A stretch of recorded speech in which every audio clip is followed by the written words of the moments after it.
जो कल अपन ने पढ़ा था न्यायपालिका के बारे में और न्यायपालिका के कार्यों के बारे में कि न्यायपालिका की क्या भूमिका होती है।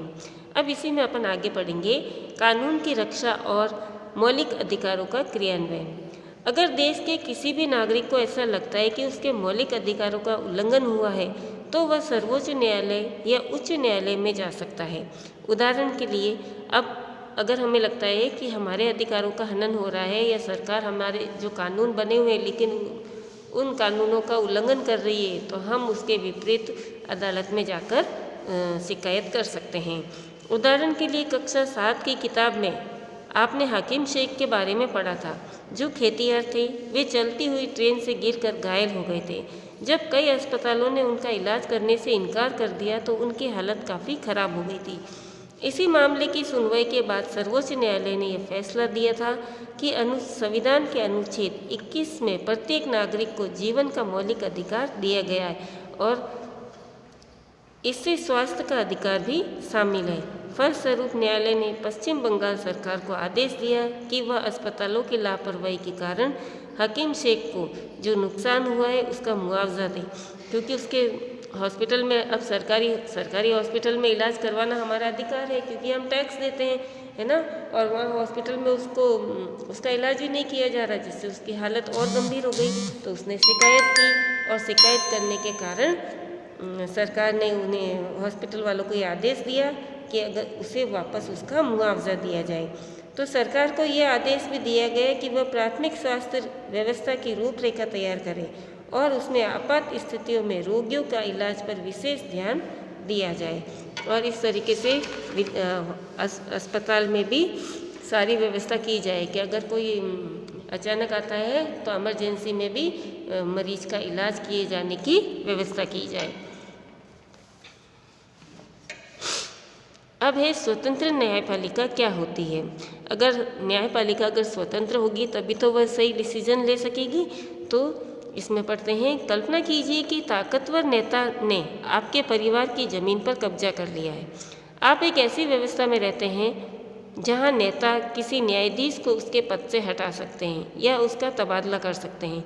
जब आप इन मामले को अदालत में ले जाते हैं तो न्यायाधीश भी नेता की हिमायत करता दिखाई देगा। अगर ऐसा होगा कि नेता जो न्यायाधीश है वो नेता के पूरे नियंत्रण में रहेगा, जैसा नेता कहेगा वैसा ही कर सकता है, इस डर से कि अगर उसने नेता का कहना नहीं माना तो उसका तबादला कर देंगे या ट्रांसफ़र कर देंगे। तो क्या हम ऐसे न्यायपालिका सही होगी? नहीं होगी।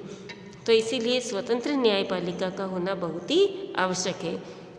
नेताओं का न्यायाधीश पर जो नियंत्रण रहता है उसकी वजह से न्यायाधीश स्वतंत्र रूप से फैसले नहीं ले पाते और जहाँ पर न्यायाधीशों पर नेता का नियंत्रण रहता है वहाँ पर न्यायाधीश स्वतंत्र रहकर कोई डिसीजन नहीं ले पाते हैं।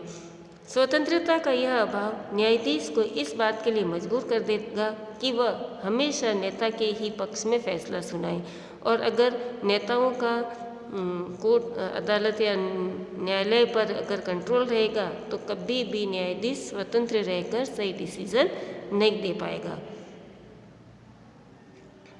जहां अमीर और ताकतवर लोगों ने न्यायिक प्रक्रिया को प्रभावित करने का प्रयास किया है, लेकिन भारतीय संविधान में इस तरह की दखलंदाजी को स्वीकार नहीं करता। लेकिन हमारे भारत में, हमारे लोकतांत्रिक देश में ऐसी व्यवस्था नहीं है। हमारे यहाँ की जो न्यायपालिका है वो एकदम स्वतंत्र है, निष्पक्ष है। इसीलिए हमारे संविधान में न्यायपालिका को पूरी तरह से स्वतंत्र रखा गया है। यह न तो कार्यपालिका के अंडर में है न ही किसी और के अंडर में। ये एकदम स्वतंत्र रहकर निष्पक्ष रूप से डिसीजन लेती है। इस स्वतंत्रता का एक पहलू है शक्तियों का बंटवारा और न्यायपालिका के पास इतनी पावर होती है कि वो किसी के मतलब एक बार नियुक्ति मिल जाने के बाद न्यायाधीश फिर राष्ट्रपति की भी वो नहीं सुनता है, तो उसके पास बहुत ज़्यादा पावर होती है। जैसा कि आपने पहले अध्याय में पढ़ा था, यह हमारे संविधान का एक बुनियादी पहलू है। इसका मतलब यह है कि विधायिका और कार्यपालिका जैसी सरकार, अब हमारी सरकार के 3 अंग हैं, विधायिका, कार्यपालिका और न्यायपालिका। लेकिन न्यायपालिका इन दोनों के अंडर में रहकर कार्य नहीं करती, वो एकदम ही स्वतंत्र होती है। जैसी सरकार की अन्य शाखाएं न्यायपालिका के काम में दखल नहीं दे सकती और विधायिका और कार्यपालिका या और भी कोई संस्था हो न्यायपालिका के कार्य में कोई दखलंदाजी नहीं कर सकता। अदालतें सरकार के अधीन नहीं है। अदालत एकदम स्वतंत्र है, वो किसी भी सरकार के अंडर में नहीं होती है, न ही वे सरकार की ओर से काम करती है। ये एक अलग ही डिपार्टमेंट होता है।